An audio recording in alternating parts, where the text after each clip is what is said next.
Just about 10 days ago, a little bit less than 2 weeks ago, we had DOMA being struck down. Great news for America, progress being made. Now, at the time, I was one of the people saying, let's not get ahead of ourselves. This is not the slam dunk win for equal marriage rights that some people were making it out to be. If you actually read the rulings, they were pretty specific in what they were making clear they wanted this to be applied to in the future. So on the case of DOMA, you had the extension of federal tax benefits and other sorts of financial benefits to people who had had gay marriages in various states. That was obviously a good thing, but they tried to make it clear in that case that they were not saying that states can't outlaw gay marriage. What's interesting is that despite the Supreme Court, in particular Kennedy, who wrote one of the opinions, his attempts to make it very constrained in what it could be applied to, already it's being applied to a number of different equal marriage equality trials that are being conducted right now.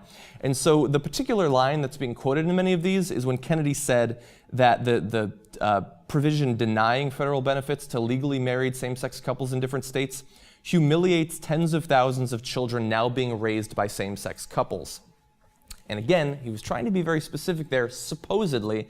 I personally am starting to think that he just did it to convince the conservative justices on the court. And maybe he anticipated or hoped that it would be interpreted more widely. But that's what's happening right now. So John Davidson is the legal director for Lambda Legal. He says that one of the reasons that it can be used now to challenge some of the state-level bans on same-sex marriage is that it's stigmatizing and it's harmful to people, and particularly harmful to children, when the parents' relationship is treated as inferior by the government. Those points are points we'll be making in all of our marriage cases. And so this is not the first time, by the way, that this sort of fairly well-crafted and tailored language in a Supreme Court opinion will be used much more broadly. The same sort of thing happened in the wake of 2003's Lawrence versus Texas, and we actually have some interesting stats on that. So if you go back to 2003, 13 states at that time still had laws against sodomy when the court finally switched over and said that the states can't have laws that intrude on the private personal conduct of people based on their sexual orientation in that way. If you go back a little bit farther, go back to 1967, interracial marriage was still legal in 16 different states when finally the Supreme Court ruled on it. Go back again, 1954, when the court issued the Brown decision, getting rid of some of the state-sanctioned segregation. 17 states still had formally segregated school systems. And so what's interesting is that the Supreme Court they'll hear cases sort of on the periphery of these big civil rights issues. And that's typically how this happens. You have years or decades of these peripheral cases being ruled on, and then steadily the language used in the opinions accumulates and eventually is used in a landmark decision.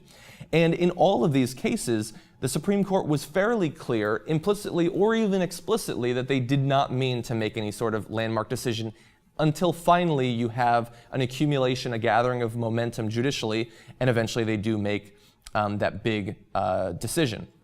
And so right now, it seems like the Supreme Court made the move that they're going to make when it comes to gay marriage, and so God knows when finally they'll make again, a Brown-level landmark decision.